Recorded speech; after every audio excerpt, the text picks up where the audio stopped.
Hello everyone, welcome back to the Creator Shelf, and you are joining me on a cold, drizzly night in Brussels. It is definitely, we're definitely getting to those colder seasons.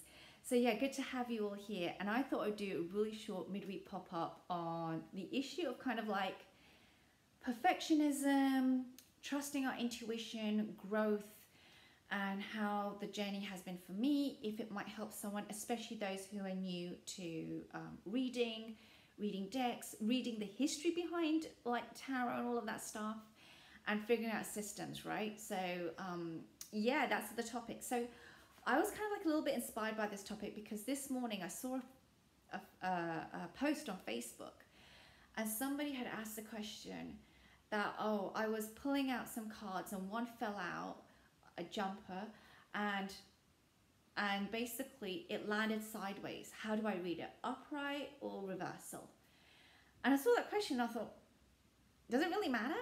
But then I realized, well, it matters to them. So yeah, it does matter. And then I realized how we're all on a journey of just trying to figure it out. And it kind of like reminds me of my own kind of like, do I do this or not? You know, I've seen questions like, oh, somebody touched my cards, is that a bad thing? And you know, I've cleansed them, does that mean nobody else can touch them? Or I have no idea. Or we can only wrap them in this. Or then there's the other one, which is a cultural thing, right? Which is riffle shuffling is not good because it's disrespecting the cards. For some cultures, yes, actually it can be. For some cultures, no. So there is a relativism in tarot and in oracle decks that I wanted to bring forth. And how do I find my way? Because that might help someone. And the bottom answer, or like the underlying thought I always have is does it feel right to me? Does it feel right to who I am and on my own personal journey? And sometimes in tarot and in oracle decks, what feels right to me also changes. Kind of like, I'm not going to be the same person I was 5 years ago or 10 years ago or 2 years ago.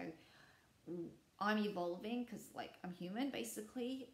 My experiences change of life. The people I'm meeting and interacting with changes.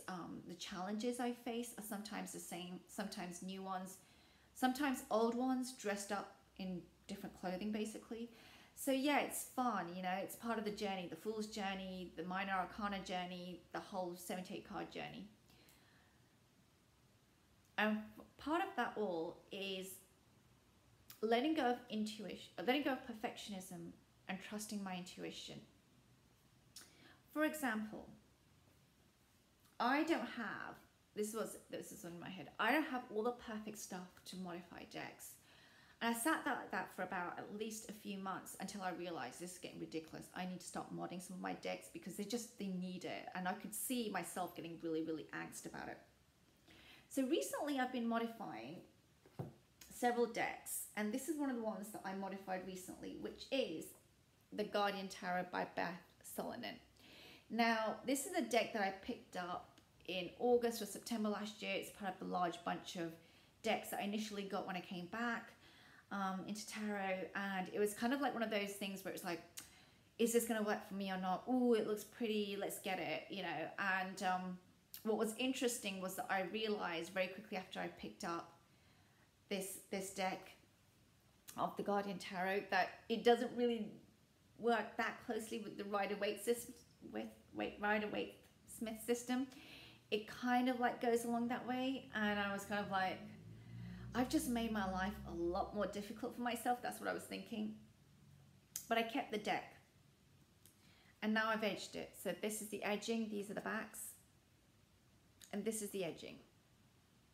And the reason why I want to talk about perfectionism is that I've edged this, by the way, using what's known as brush pens. So there is definitely bleeding inside the card, but I find those pens are the ones that are like very soft on the edges, and yet actually I don't know how, but the cards capture that color, so I don't have to keep going over it over and over again.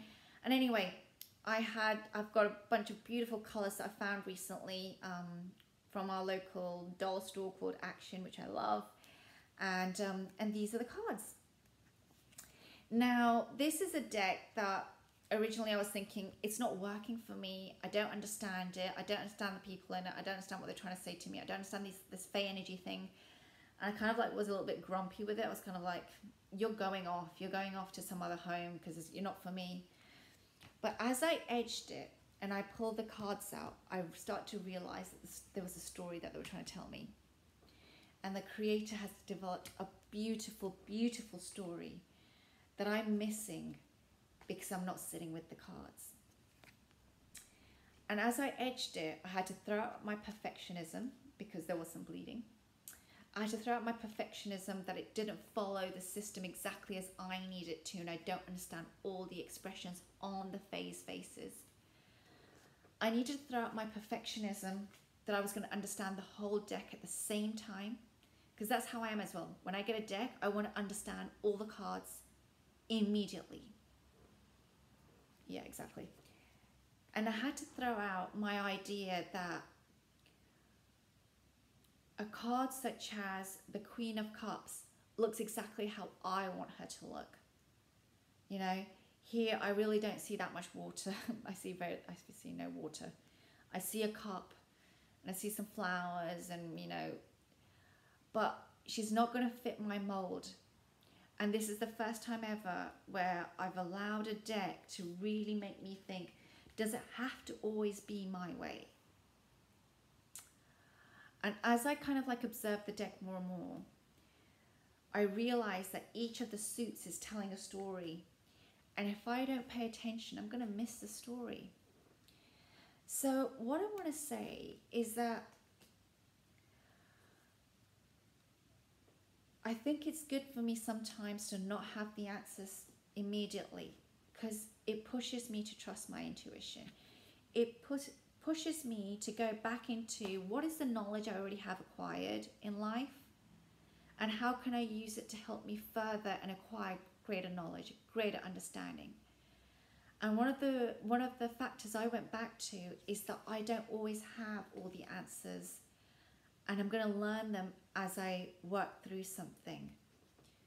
So yeah, it's just been you know, a deck that's really made me have to rethink about like my own personal idea of the tarot and kind of like my idea of how I read the tarot and how I thought I should be as a reader. You know, I've always wanted everything to be clear and crisp, and I want all the symbols, and I want it to be ready, and I want it to be exactly the way I want. And this deck just makes me think, no, I'm not going to work that way. And you know, if you want to understand the messages I have for you, you have to understand me too. You know, that's how this deck feels to me. Lastly, I just want to say, you know, going back to like, should anybody else touch my deck? Should it be wrapped in this kind of material? All these kind of things. It needs to be something that works for you, and don't borrow somebody else's standards. Have your own. And when it's right and it's kind and honest and graceful, or however you want to put it, you can also adapt your standards. You know, we are meant to, or I believe I am meant to always be allowed to reassess like what's right for me, change my mind. That's a good one. I'm allowed to change my mind. And I'm allowed to say also when I'm at a certain point, I don't know the answer. So yeah, this is a deck that I think that I'm going to have to revisit on a periodic basis, because I've realized that I kind of like dismissed it, and it actually has a lot of potent energy. She's kind of like got under my skin a little bit during that modification. And it definitely is kind of like, again, learning that, you know, there's a lot to discover. And also I just want to mention about this particular deck is that she kind of reminds me like a little bit of the pastel version of the Tarot of the Sidhe.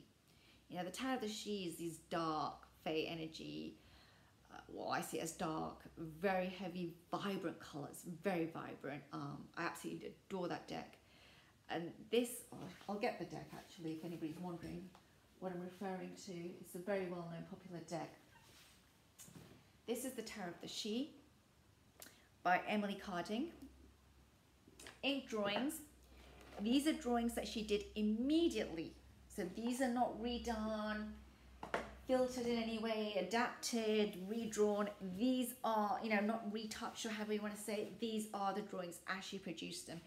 They are just stunning. I absolutely love this deck. I use this deck for my moon readings, and I wouldn't have it any other way. I mean, it's a deck that I want to get to know more. If they bring out a matte version, I'll be buying it straight away. I don't care if I have 2 copies. I love this deck. This is also a deck that I picked up when I came back, you know, and so that's really interesting, right? This is a deck that I picked up last year, and there was just such a great click with it. And then, you know, with the Guardian Tarot, I've suffered a little bit, you know, I've been like, not sure about this. But perhaps it's because I'm not allowing them to be themselves. You know, well, I'm not allowing the Guardian Tarot to be itself. You know, I'm perhaps pushing it into an energy. And it's like, no, that's not where I belong in the category. You're just trying to lump me all together. So I have absolutely adored working with the Tarot of the She, but going forward, I'm going to have to look at how can I work better, or how can I work further with the Guardian Tarot, because there is so much in this beautiful, beautiful pastel deck that I'm missing. And I definitely believe it's a deck that's going to do really, really well in the winter months. Even though it's pastels, I think it will do really well in the winter months. Look at that Ace of Swords.